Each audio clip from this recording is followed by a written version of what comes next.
Yo, what is good? Welcome back to Josh on Point mga pare. So ngayon, pag-uusapan natin kung bakit again and again your emotions as a man will be used against you. Right? So, ready ka na pag-usapan to pare? Hit mo na yung like button, share mo na rin, and let's go! Bad boy straight kala kill, ako 10 toes down. So, nandito tayo ngayon sa parte ng Batangas, no? Quick bakasyon lang tayo. Kasama ko yung family ng Esme ko. Chill na bakasyon lang to. Wala nang kung ano-anong island hopping or what. So, dito kami nakastay sa likod na to. Maghahanap muna tayo ng place ng pagsusutan natin. Kasama namin yung mga pamangkin. So, hanap tayo ng spot dito. Uy, tangina. Mabuhangin kasi rito, pre. Yan, oh. Puro buhangin. Hanap tayo ng place na pwede tayo mag-usap at tahimik. So, itong post na nakita ko, pare, sinend lang to ng follower-subscriber natin.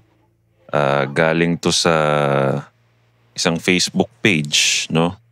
Na pangalan ni Boiling Waters, no? Marami silang pinopost na content worthy, pare, na pwede nating gawa ng content. Isa na to, pare. At interesting pag-usapan to, no? Ito sabi. So yun, no? Ito yung title nung post niya, pare. Anonymous ang nag-send nito. Sabi niya, currently in a relationship with a guy 4 years younger than me. Ang wino-worry ko kasi every time na nag-argue kami, umiiyak siya. Sa title nung kanyang post, parang alam mo nang hindi niya siniseryoso yung pag-iyak ng lalaki. It seems pinoportray niya yung emotions ng lalaki as ridiculousness, no? So let's see, pare. Tingnan natin yung context nung title na yon, no? So sabi rito, I'm a single mom of 3, 33 years old.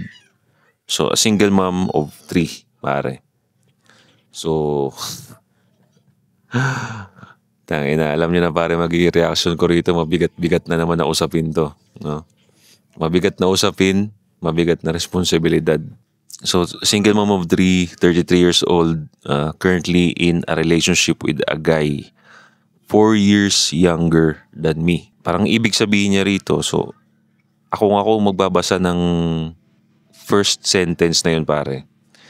Itong ka-relationship niya ngayon na mas bata daw sa kanya ng 4 years old is, I don't think ito yung ama nung 3 anak niya. Right? So, nagkakaroon na kayo ng idea kung ano kung saan hahantong tong usapan na to. Magkasundo kami sa lahat ng bagay. Isa lang ang wino-worry ko. Every time na nagagalit siya, umiiyak siya. Right? So, mahal ko siya, pero minsan hindi ko maiwasan na i-open ang breakup pag ayaw ko na makipag-argue. Napaka-iyakin niya. Diba? Ako naman, pare, sa totoo lang kasi, ang lalaki na ginagamit ng emotions niya pagdating sa pakikipag-argue or pakikipag-argue sa babae or pakikipag-usap sa babae is para sa akin malaking sign na ng kasuputan. Diba? Alam niyo naman yan . And at the same time, malamang itong ka-relationship niya na to malayo sa gusto nating mangyari or malayo sa gusto nating maging bilang lalaki, di ba?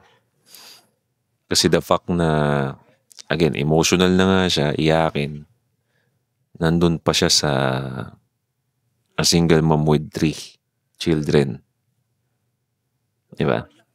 Doon pa lang, it proves a point na yung lalaki kung nasan siya hindi yun ang ideal guy niya talaga. But dahil nga meron na siyang disadvantage because single mom of 3, itong lalaki na to ang nagpakita lang sa kanya ng interest, I'm sure. Dahil nga suputong lalaki na to, wala siyang choice din kundi patulan tong guy na to. Di ba? At vice versa. Dahil nga itong lalaki na to, walang ka-game sa buhay. Kasi kung may game to, pare, di ba? May choice ka naman sa buhay, bakit naman pupunta ka sa alam mong meron ka kagad responsibilidad, bata ka pa naman. Diba? Kasi kung 33 years old siya pare, diba? Kung 33 years old yung babae, 29 yung lalaki, so bata pa. Hindi niya talaga to ideal guy. It's just that ito lang ang nagbigay ng attention sa kanya. Same sa lalaki na to. Hindi ito yung ideal girl niya, but Asopot has no options kasi pare. Tuloy natin. Isa lang ang wino-worry ko, every time kasi na nagagalit siya, umiiyak siya. Okay? Mahal ko siya pero minsan hindi ko maiwasan na i-open up ang breakup pag magkaaway kami. Napakaiyakin niya. One time na gusto niya basahin ko. One time na gusto niya basahin ang convo namin sa messenger ng papa ng mga anak ko. Hindi ko ibibigay kaagad. Umiyak siya dahil di ko daw kayang i-give up para makita niya yung reality. Tingnan mo. Again, another story na that proves, no?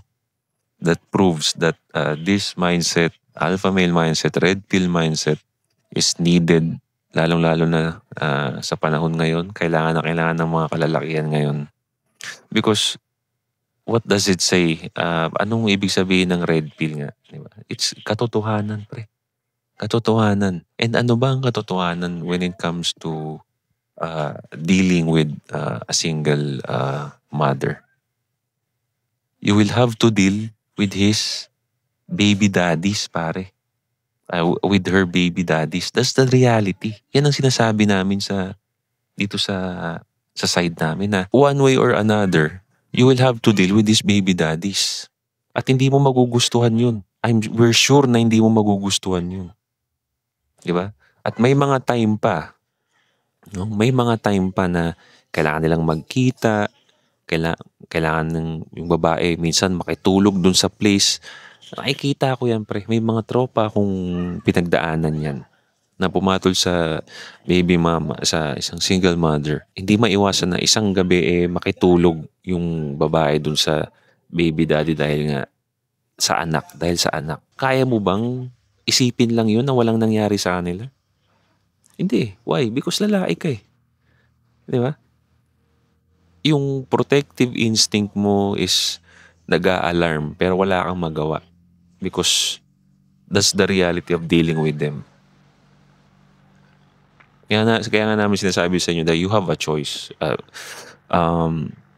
Build yourself up for you to have a choice. Pero yung mga ganitong lalaki, wala siyang choice eh. Alright? You have to deal with it. So, wala siyang magawa. Iyak na lang niya. Diba, pre? Pinakita ko naman pero umiyak siya muna. Wala naman akong tinatago at safe naman kasi walang ibang usapan kasi puro about sa kids at minsan mga pasuyo ko na bilhin sa mga bata.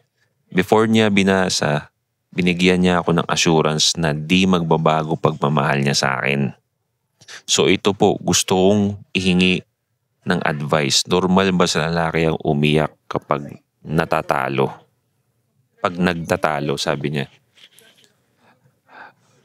Alam mo, sobrang despicable din itong babae na to. Biruin mo, with your disadvantage na nga, di ba? Pasalamat ka nga, meron pang pumatol sa'yo, but hindi ka pa appreciative sa pinapakita ng lalaki sa'yo.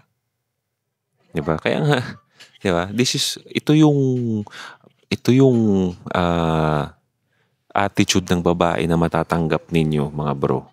Pag wala kayong respeto sa mga sarili ninyo. Diba? Ito yung kakaharapin ninyong babae. Pag ikaw lalaki ka, wala kang self-respect, wala kang choice sa buhay. A girl who doesn't care what you feel, a girl who doesn't respect you. Why? Because hindi mo naman respeto yung sarili mo eh. Bakit ka re-respetuhin yan? Diba? Dealing with single moms pares, it's not, hindi siya normal kasi talaga. Diba? Hindi siya normal, pre.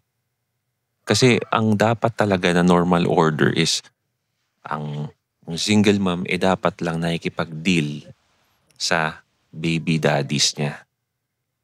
Wala na dapat, ako para sa akin, hindi ka na dapat sumasalo ng ganyan because ito nga yung kakaharapin mo. Now, may mga lalaki na pwedeng i-ignore to. Pero pagdating sa huli, may mga nangyayari na bumabalik yung baby mama dun sa mga baby daddies nila. And wala silang choice kasi nga, alam naman dapat nila yung pinasok nila pero, diba, nandun sila sa, hindi, mahal ako niyan. They're blinded by their emotions. Pero the red flag is there, pare. Klarong-klaro na yung red flag. 3 anak, bro. That should tell you enough na hindi siya ideal financially. Hindi siya ideal choice relationship-wise because syempre, ang gusto mo nga muna pagka pumasok ka sa relationship is ma-enjoy muna yung company ng babae. Of course, to enjoy yung company ng babae. But pag sa ganitong klaseng relationship, wala yun, bro. Burado ka agad yun, why? Unang-una, yung babae, pre. Nakafocus na yun sa 3 anak niya. No? Malilesen pa yung oras ninyo sa isa't isa because mayroon siyang anak na kailangan pagtuunan ng pansin. So, relationship-wise, hindi nyo na may enjoy yung isa't isa, bro. Oh. Ano bang reason kung bakit ginusto mo yung babae? Di ba para ma-enjoy siya? Para ma-enjoy ka rin niya. Oh. Anong point? Yun ang gusto kong tanungin eh. Anong point, pare? Tatanungin ko yung mga lalaking pilit pumasok sa ganyan. Anong point? Diba? Gusto mo lang ba talaga magpahirapan yung sarili mo? Gusto mo lang ba talaga magmukhang tanga talaga? Ano ba? Diba? Hindi ko makita yung point, pare. Yun na yung pinaka gusto ko sabihin doon. No? This kind of situation, pare, sobrang daling iwasan ng mga ganito, bro. Sobrang daling iwasan ng ganito. So, continue natin. No? May konti pa siyang sinabi dito. Ako kasi, sa past ko, ako ang umiiyak. Biruin mo. Madalas niyang sinasabi na napapraning siya kasi feeling niya iniiwan ko siya dahil baka babalik ako sa ex ko. O biruin mo. Alam naman pala na itong lalaki na to, yung kahihinatnan niya sa pagpasok sa ganitong relationship. But, bakit nandyan ka pa rin? Diba? Para bang tinignan mo itong lalaki na to, para bang tinignan niya yung bomba. No? Alam ko sasabog ito eh. Diba? Alam ko sasabog ito pero kailangan kong manatili dito. Biruin mo. Diba? Parang ganun eh. Para bang yung bomba eh, alam mo namang sasabog, bakit nasa kamay mo pa? Bakit di mo pa ihagis yan? Diba? Kaya hindi ako naaawa sa mga ganitong klaseng bakit? May isda? Sige, sunod ako dun. Tapusin ko lang to. Kaya hindi ako naaawa sa mga ganitong klaseng lalaki, pare. Actually, deserve na ito pagtawanan. No? Kasi, ang daming rason para hindi magpapunta sa ganitong klaseng senaryo. But, sila pa ang nananatili sa ganito. Tapos magtataka sila, hell ang buhay nila. Hell ang relationship nila. Surprise, surprise, pare. Itong usapin na to, again, proves, 1 point na naman. Again, 10 points na para sa mindset natin. 10-0 na tayo sa mga supot. Yeah. So, again, pare, if you gusto nyo mga itong klaseng usapin, send nyo sa Facebook ko, no? Don't forget to subscribe, hit the bell para notify kayo sa mga bago nating videos. Don't forget to subscribe pare doon sa podcast natin, Anti-Supot Podcast. Kasama ko si Sadaw and 8 Asset doon. Mas malalim din ng mga pinag-uusapan namin doon, bro. Right? Stay strong mga pare.